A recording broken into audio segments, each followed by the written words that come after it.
En vol, les sphères se hérissèrent de piquants qui se déployèrent comme des pales d'hélico, puis elles s'enfoncèrent en vrille dans le brouillard. Quelques instants plus tard, un chapelet d'explosions retentit dans les montagnes, suivi de protestations outragées. « Prenez ça !» cria Léo. Malheureusement, à en juger par leurs précédentes escarmouches avec des Numina, Hazel soupçonna que la dernière invention guerrière de Léo les avait agacés, guère plus. Un autre rocher rasa le flanc de tribord. « Léo !» hurla Nico. « Mets les bouts !» Léo marmonna quelques commentaires bien sentis sur les Numina, mais il obtempéra et tourna la roue du gouvernail. Les moteurs vrombirent. Des gréements magiques s'attachèrent d'eux-mêmes et le vaisseau vira à bâbord. En quelques instants, l'Argo II prit de la vitesse et battit en retraite vers le nord-ouest, selon le cap qu'il suivait depuis 2 jours. Hazel ne souffla que lorsqu'ils eurent laissé les montagnes loin derrière eux. Le brouillard se dissipa. À leurs pieds, le soleil du matin brillait sur la campagne italienne. Des collines verdoyantes et des champs dorés. Un paysage qui n'était pas sans rappeler la Californie du Nord. Pour un peu, Hazel se serait cru voguant vers le camp Jupiter. Le camp Jupiter. D'y penser, elle eut le cœur gros. Elle n'y vivait que depuis 9 mois, depuis le jour où Nico l'avait ramenée des enfers. Pourtant, il lui manquait plus que la Nouvelle-Orléans, sa ville natale, et, sans l'ombre d'une hésitation, plus que l'Alaska où elle était morte en 1942. Son lit de camp dans la caserne de la 5e cohorte lui manquait.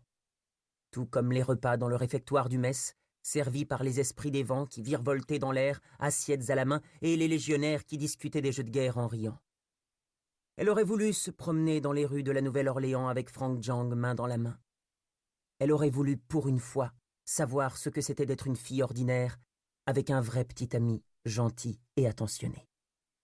Et plus que tout, elle aurait aimé se sentir en sécurité. Elle n'en pouvait plus d'être constamment inquiète et sur le qui-vive.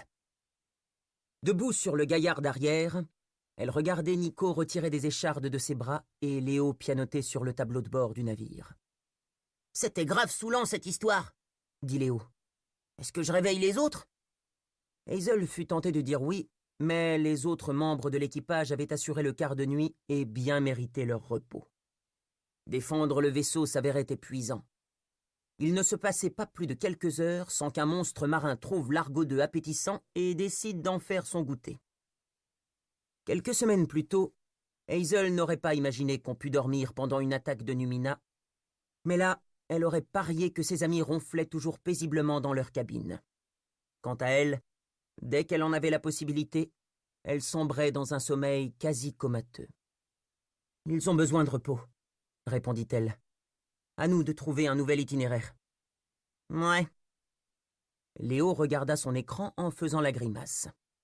Avec sa chemise déchirée et son jean couvert de graisse de moteur, il avait l'air de s'être battu contre une locomotive et d'avoir perdu la partie.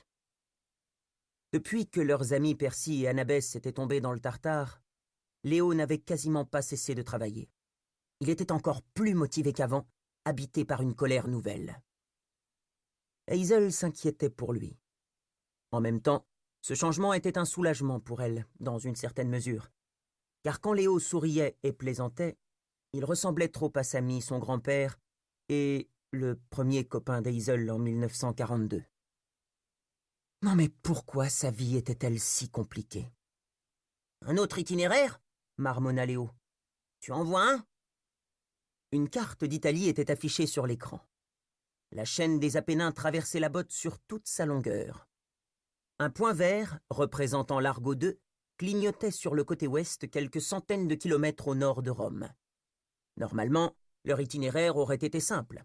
Ils voulaient rejoindre la région de l'Épire en Grèce et y chercher un temple ancien nommé la Maison d'Hadès, ou de Pluton pour reprendre son nom latin, ou encore, comme Hazel l'appelait à part soi, du père le plus absent du monde.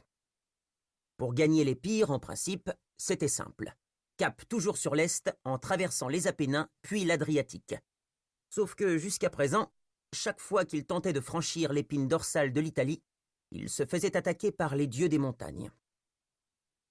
Voilà 2 jours qu'il contournait par le nord, espérant trouver un col sans danger, en vain.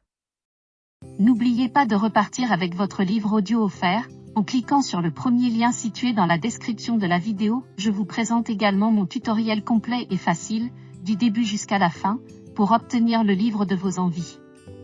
Et pour trouver la paix intérieure, et devenir maître de votre sérénité grâce à la relaxation, un guide vous est offert par Progress Elixir. Abonnez-vous pour découvrir quotidiennement de nouvelles expériences sensorielles. Merci à tous.